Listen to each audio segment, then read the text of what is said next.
I am not pretty. I am not beautiful. I am as radiant as the sun. For a while, we all just stare at me.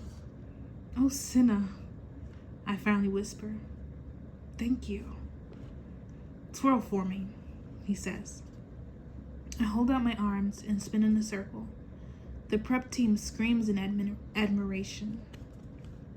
Cinna dismisses the team and has me move around in the dress and shoes, which are infinitely more manageable than Effie's. The dress hangs in such a way that I don't have to lift the skirt when I walk, leaving me with one less thing to worry about. So, all ready for the interview then? Asked Cinna. I can see by his expression that he's been talking to Hamish, that he knows how dreadful I am. I'm awful. Hamish called me a dead slug. No matter what we tried, I couldn't do it. I just can't be one of those people he wants me to be, I say. Cinna thinks about this a moment. Why don't you just be yourself? Myself? That's no good either. Hamish says I'm sullen and hostile, I say. Well, you are around Hamish, says Cinna with a grin. I don't find you so. The prep team adores you. He even won over the game makers. And as for the citizens of the capital, well, they can't stop talking about you. No one can help but admire your spirit. My spirit. This is a whole new thought. I'm not sure exactly what it means, but it suggests I'm a fighter, in a sort of brave way. It's not as if I'm never friendly. Okay, maybe I don't go around loving everybody I meet. Maybe my smiles are hard to come by, but I do care for some people.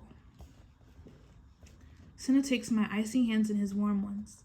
Suppose, when you answer the questions, you think you're addressing a friend back home. Who would your best friend be? Asks Cinna. Gail, I say instantly. Only it doesn't make sense, Cinna. I would never be telling Gail those things about me. He already knows them. What about me? Could you think of me as a friend? Asks Cinna. Of all the people I've met since I left home, Cinna is by far my favorite. I liked him right off, and he hasn't disappointed me yet. I think so, but I'll be sitting on the main platform with the other stylists. You'll be able to look right at me. When you're asked a question, find me and answer it as honestly as possible, says Cinna. Even if what I think is horrible, I ask, because it might be really. Especially if what you think is horrible, says Cinna. You'll try it? I nod. It's a plan, or at least a straw to grasp at. Too soon it's time to go. The interviews take place on a stage, constructed in front of the training center. Once I leave my room, it will be only minutes until I'm in front of the crowd, the cameras, all of Pan Am. As Cinna turns the doorknob, I stop his hand. Cinna! I'm completely overcome with stage fright. Remember, they already love you, he says gently. Just be yourself. We meet up with the rest of District 12 crowd at the elevator. Portia and her gang have been hard at work. Peter looks striking in a black suit with flame accents. While we look well together, it's a relief not to be dressed identically. Hamish and Effie are all fancied up for the occasion. I avoid Hamish, but accept Effie's compliments. Effie can be tiresome and clueless, but she's not destructive like Hamish. When the elevator opens, the other tributes are being lined up to take the stage. All 24 of us sit in a big arc throughout the interviews. I'll be last, or second to last, since the girl tributes precedes the boy from each district. Now I wish I could be first and get the whole thing out of the way. Now I have to listen to how witty, funny, humble, fierce, and charming everybody else is before I grow up. Plus the audience will start to get bored, just as the game makers did. And I can't exactly shoot an arrow into the crowd to get their attention. Right before we parade onto the stage, Hamish comes up behind Peter and me and growls, "Remember, you're still a happy pair, so act like it." What? I thought we abandoned that when Peter asked for separate coaching. but I guess that was a private, not a public thing. Anyway, there's not much chance for interaction now as we walk single file to our seats and take our places. Just stepping on the stage makes my breathing rapid and shallow. I can feel my pulse pounding in my temples. It's a relief to get to my chair, because between the heels and my legs shaking, I'm afraid I'll trip. Although evening is falling, the city circle is brighter than a summer's day. An elevated seating unit has been set up for prestigious guests, with the stylist commanding the front row. The cameras will turn to them when the crowd is reacting to their handiwork. A large balcony off the building to the right has been reserved for the game makers. Television crews have claimed most of the other balconies, but the city circle and the avenues that feed into it are completely packed with people. Standing room only. At homes and community halls around the country, every television is turned on. Every citizen of Panem is tuned in. There will be no blackouts tonight. Caesar Flickerman, the man who has hosted the interviews for more than 40 years, bounces onto the stage. It's a little scary because his appearance has been virtually unchanged during all that time. Same face under a coating of pure white makeup. Same hairstylist that he dyes a different hair color for each Hunger Games. Same ceremonial suit, midnight blue dotted with 1,000 tiny electric bulbs that twinkle like stars. They do surgery in the Capitol to make people appear younger and thinner. In District 12, looking old is somehow an achievement since so many people die early.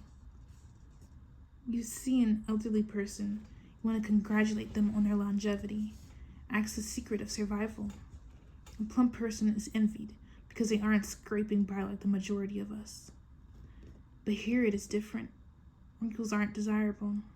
A round belly isn't a sign of success.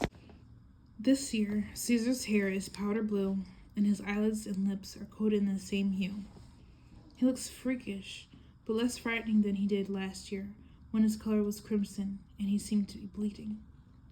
Caesar tells a few jokes to warm up the audience, but then gets down to business.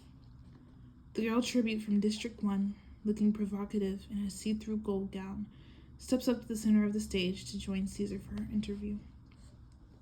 You can tell her mentor didn't have any trouble coming up with the angle for her. With all that flowing blonde hair, emerald-growing eyes, and her body tall and lush, she's sexy all the way. Each interview only lasts 3 minutes, and then a buzzer goes off and the next tribute is up. I'll say this for Caesar. He really does his best to make the tribute shine.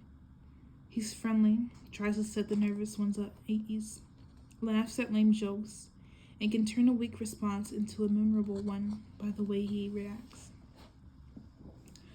I sit like a lady, the way Effie showed me, as the districts slip by. 2, 3, 4.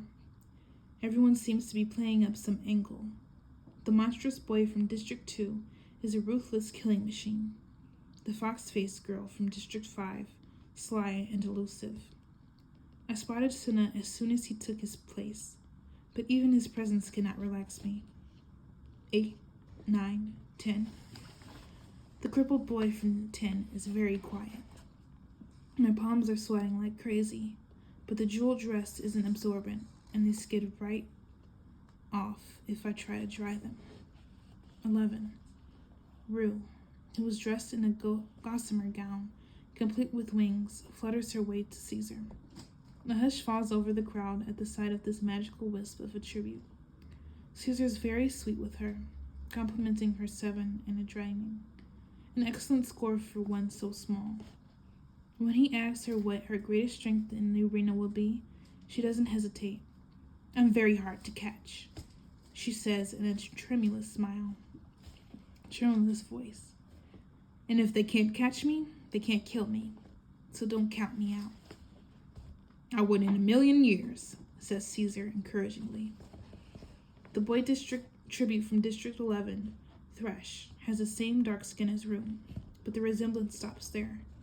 He's one of the giants, probably 6.5 feet tall, and built like an ox. but I noticed he rejected the invitations from the Caesar tributes to join their crowd. Instead, he's been very solitary, speaking to no one, showing little interest in training.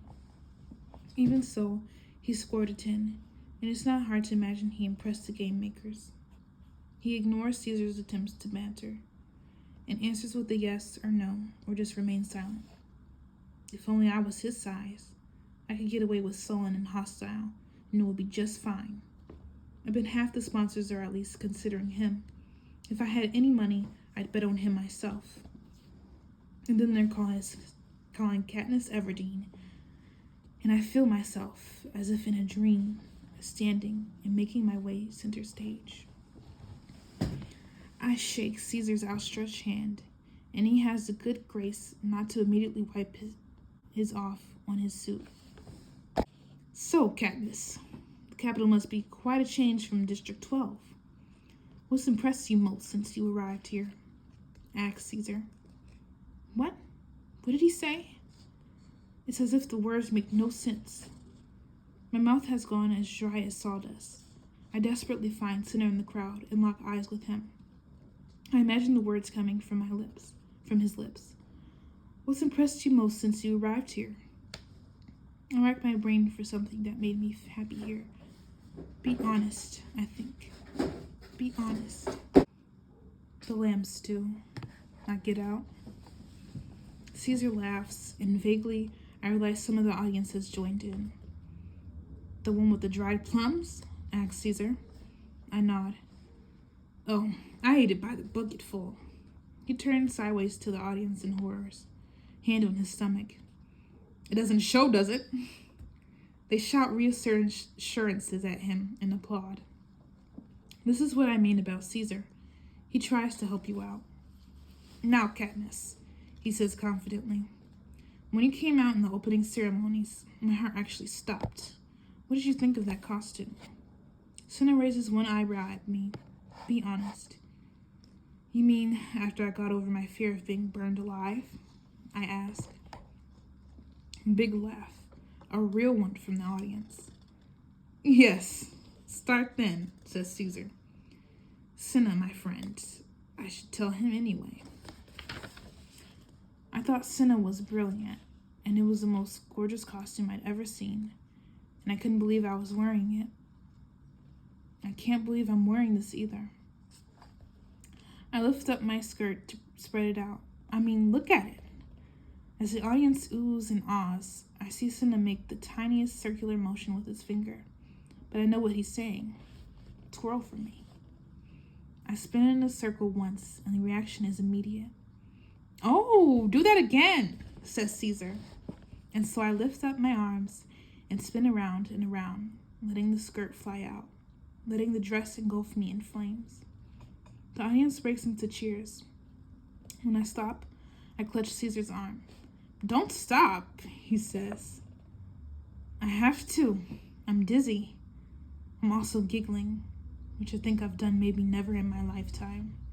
But the nerves and the spinning have gotten to me.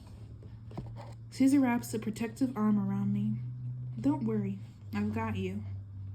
Can't have you following in your mentor's footsteps. Everyone's hooting as the cameras find Haymitch, who was by now famous for his head hive at the reaping, and he waves them away good-naturedly and points back to me. It's all right, Caesar reassures the crowd. She's safe with me. So how about the training score? 11. Give us a hint what happened in there. I glance at the game makers on the balcony and bite my lip. All I can say is, I think I was the first.